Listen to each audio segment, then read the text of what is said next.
gunakan kepada orang lain, kepada sesama adalah saat dia menggunakan fadilah itu. Benar gak sih? Benar. Apa yang terjadi di saat Bu Amni ini, job desk utamanya adalah berada di belakang meja, disuruh ngetik, disuruh ngurus dokumen saja. Bukan berarti mengurus dokumen itu hal yang dimarginalkan, bukan. Tetapi misalnya fadilah yang dia miliki itu adalah dia punya kemampuan untuk bagus di komunikasi, paling seneng kalau ketemu banyak orang gitu ya, dan merasa good at saat dia influence sama orang lain, mempengaruhi orang lain, saat kumpul sama orang lain. Tapi ternyata saat dia bekerja, dia harus berada di belakang meja. Atau mungkin berada di laboratorium. Kira-kira di laboratorium ketemu banyak orang gak sih? Enggak. Nah, ketemunya apa, Pak? Air, Darah, iya, nanah, gelas, urin, gelas. gelas. Gak mungkin banyak orang ya di sana. Paling banter 2 orang, dan itu pun tanpa banyak percakapan. Ini, ya. Gak mungkin, apa Mas Al gimana semalam? Gak mungkin itu di sana. Iya kan? Gitu. Kira-kira Bu Amni kalau bekerja seperti itu akan merasa bagaimana? Akan mudah stres atau menjadi bahagia?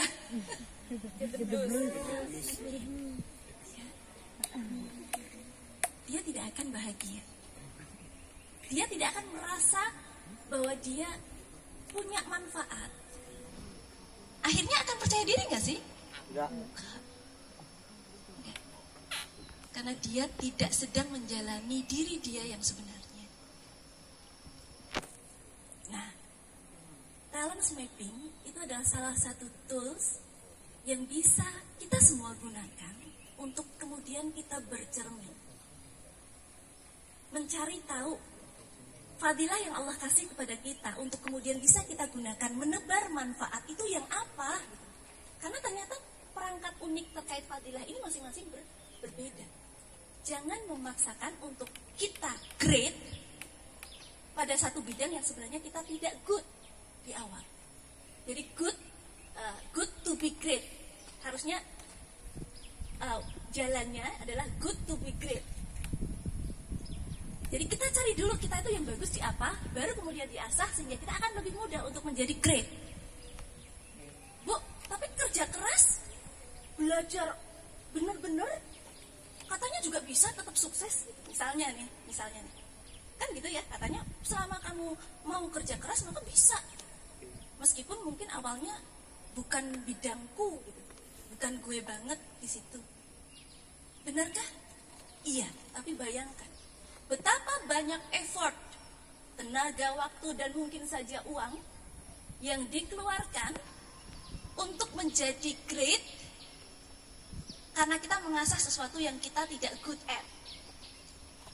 Saat kita mengasah sesuatu yang kita sebenarnya tahu bahwa aku nggak bagus di situ gitu. Dibandingkan kita mengasah yang kita sadar bahwa aku memang good at that skill. Nangkep apa yang saya maksudkan? Nah, Ilmu mancing, kamu mancing aja terus. Mancing berkorok. gitu. Terus hal lain lagi, di saat kita belajar tentang potensi kita, di saat kita belajar mengenali diri kita, maka di saat itulah kita tidak akan mudah judging orang lain, bullying orang lain, tidak mudah. Kenapa? Karena kita cukup paham bahwa dia melakukan itu karena dorongan alamiah dia. Hanya mungkin saja belum terlihat, yang mutiara itu belum terlihat mutiara karena belum diasah. Jadi pemakluman itu akan serta-merta muncul. Yang muncul bukan lagi bully. Karena kita paham bahwa memang ini bukan bidang dia. Saat saya bersanding dengan dia pada bidang yang dia itu good at, maka saya mungkin akan tenggelam. Kita pahami itu sebenar-benarnya. Sehingga kita saling menghargai nantinya. Kita paham bahwa di dunia ini kita memiliki fungsi dengan fadilah yang kita miliki untuk bisa menebar manfaat kelebihan kita kepada orang lain, dan kita tidak diperbolehkan sombong karena kita tahu orang lain punya kelebihan yang kita tidak miliki, sehingga kita pun berkenan untuk menerima sinergi dari orang lain. Kolaborasi yang tadi disampaikan oleh Pak Pipin.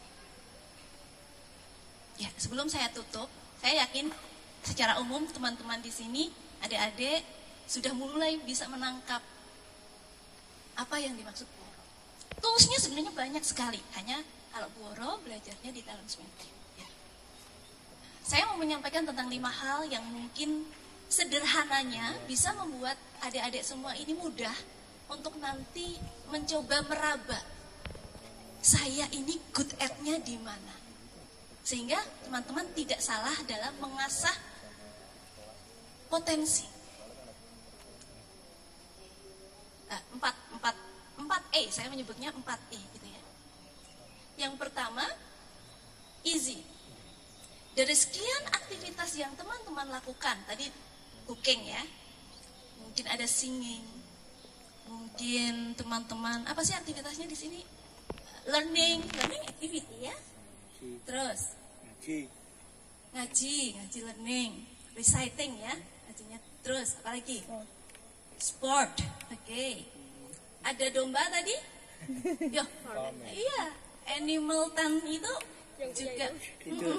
Tidak semua orang nyaman berinteraksi atau ngurusi ternak. Tapi saya ada salah satu anak teman saya. Dia SD itu sama gurunya dianggap troublemaker. Jadi nggak betah duduk. Dia disleksia. Jadi nggak betah duduk. Padahal kalau sekolah formal itu semuanya ya duduk, buka ini, ya dengarkan guru gitu aja. Nah, itu waktu SD dia nggak betah ini anak. Jadi sama gurunya akhirnya dikembalikan ke orang tuanya. SMP anaknya, untungnya orang tuanya ini memang belajar dalam semuanya. Jadi dia tidak memaksa anaknya untuk sekolah. Akhirnya dia homeschooling dan sama anaknya, sama orang tuanya coba diraba apa yang kira-kira tertarik untuk dipelajari. Ternyata si anak ini memang dari kecil sangat telaten saat merawat hewan.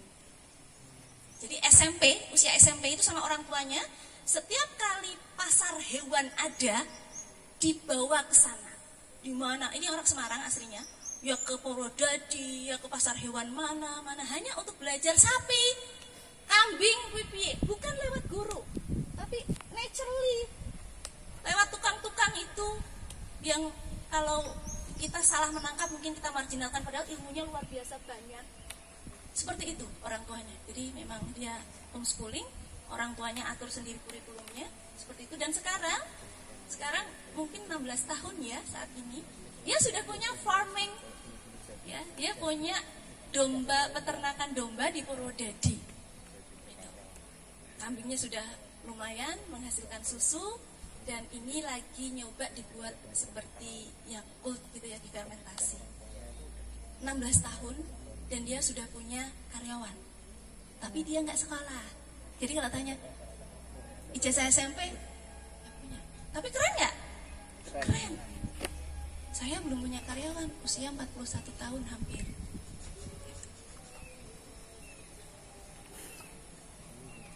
Ya, jadi yang mau saya sampaikan adalah di saat kita bisa mengetahui apa yang kita mudah melakukannya dari sekian aktivitas yang kita lakukan, ya, maka itu adalah salah satu clue atau tanda bahwa oh mungkin saja ini adalah jalanku untuk menebar manfaat.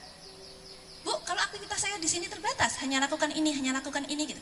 Memang anak SD, anak SMP, ya, itu syarat utamanya adalah perbanyak ragam aktivitas yang dicoba sehingga teman-teman bisa menyimpulkan sendiri bahwa oh saya oke di sini.